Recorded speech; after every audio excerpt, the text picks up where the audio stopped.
لوگ اکثر پوچھتے ہیں کہ رمضان میں روزہ رکھ کے ورزش کب کرنی چاہیے، کتنی کرنی چاہیے، کیسے کرنی چاہیے؟ Very simple answer. پہلی بات تو یہ ہے کہ روزہ رکھ کے روزے میں آپ خود کو اسی طرح سمجھے جیسے عام زندگی ہوتی ہے، اور جو آپ کا طریقہ ہے ایکسرسائز کا وہ اسی طرح کریں. چند ایک باتوں کو بس آپ خیال رکھیں. اگر آپ کو روٹین سے ہٹنا پڑتا ہے تو دو طریقے ہو سکتے ہیں. ایک طریقہ تو یہ ہو سکتا ہے، بہت سے لوگ جو ہے وہ سحری کرنے کے بعد ایکسرسائز کرتے ہیں، اور کچھ لوگ جو جلدی اٹھ جاتے ہیں وہ سحری سے پہلے ایکسرسائز کر لیتے ہیں. یہ میں ان کی بات کر رہا ہوں جو جم والے لوگ ہوتے ہیں اور جو بالکل ایکسرسائز کے بغیر رہ نہیں سکتے.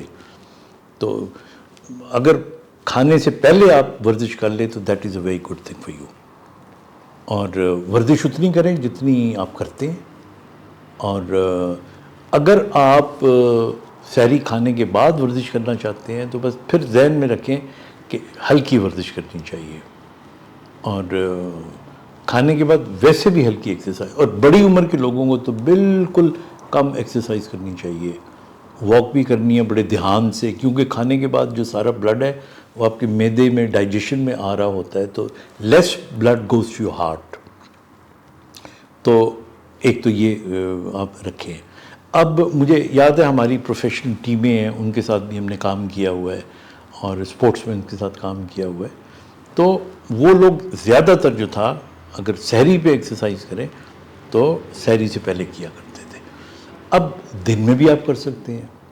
اب دن میں آپ کریں گے تو ظاہر ہے جب آپ کریں گے، ابھی یہ جو روزے ہیں ذرا گرمیوں کے روزے ہیں، تھکاوٹ ہوگی، پسینہ زیادہ آئے گا، پیاس زیادہ لگے گی، تو یہ ساری چیزیں ہیں. لیکن دیکھیں جب آپ نے روزہ رکھا ہوا ہوتا ہے نا تو پھر آپ کو ایک ویسے ہی صبر آ جاتا ہے. آپ کو پتہ ہوتا ہے کہ میں نے اللہ کے لیے رکھا ہوا ہے. تو بہت سی چیزیں جو ہیں آپ کا یہ اٹس اے مائنڈ گیم.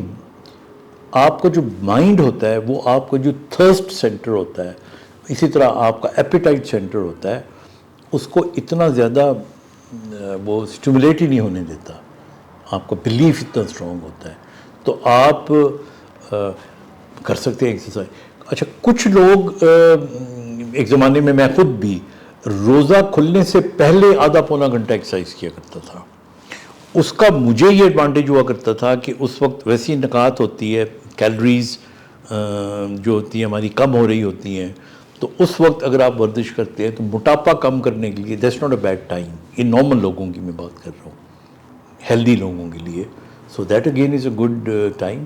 اگر آپ افورڈ کر سکتے ہیں، افورڈ کا مطلب ہے کہ اگر آپ پیاس برداشت کر سکتے ہیں، like I used to play 10 games of squash before افطاری، آپ کر سکتے ہیں. اچھا پھر اگر آپ نے اس وقت نہیں کرنی تو پھر افطاری کھانے کے 2 گھنٹے کے بعد آپ جم جا سکتے ہیں. مطلب بہت سے لوگ ہیں ٹینس کھیلتے ہیں، بیڈمنٹن کھیلتے ہیں، جم جاتے ہیں، اور اینی کائنڈ آف سوئمنگ ہے جو کر سکتے ہیں وہ کریں. تو اس لیے میرا کہنے کا مطلب ہے کہ جو ورزش کا کوئی پیمانہ نہیں ہے، صرف ایک ہی پیمانہ ہے کہ کھانا کھا کے پیٹ بھر کے فوری طور پہ ورزش نہ کریں. بہتر ہے خالی پیٹ کریں.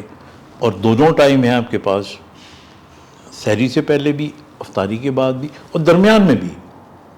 آپ یہ ذہن میں رکھیں کہ میں ورزش کرنا کیوں چاہتا ہوں. دیکھیں جو لوگ تو ورزش کرنے کی ایڈکٹ ہوتے ہیں، اٹس اے پازیٹیو ایڈکشن، وہ لوگ تو رہ ہی نہیں سکتے ورزش کے، تو ان کو تو پورا کرنا چاہیے.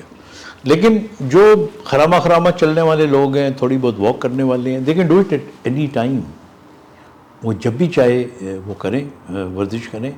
پر یہ ذہن میں رکھیں کہ جو ورزش کرنے والے لوگ ہیں ان کو جب روزہ ختم ہو جاتا ہے تو اپنی پانی کی انٹیک جو ہے اس کو ریکور کریں.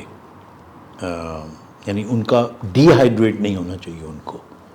اور ان کو بھی خاص طور پہ بہت سے لوگ ایسے ہیں کہ جو رمضان کا یہ یعنی اس کی برکتوں کے علاوہ موٹاپا کم کرنے کا بھی فائدہ اٹھانا چاہتے ہیں.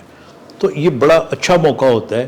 شرط یہ ہے کہ سموسوں پہ، پکوڑوں پہ، تلی ہوئی چیزوں پہ آپ کا کنٹرول ہو، بہت زیادہ میٹھی چیزوں پہ آپ کا کنٹرول ہو، اور ذرا تھوڑا سا اعتدال کے ساتھ کھائیں. تو اللہ تعالیٰ برکت کے ساتھ ساتھ جو جسمانی بیماری ہیں وہ بھی آپ کی دور کرے گا. اپنا خیال رکھیے گا. خدا حافظ.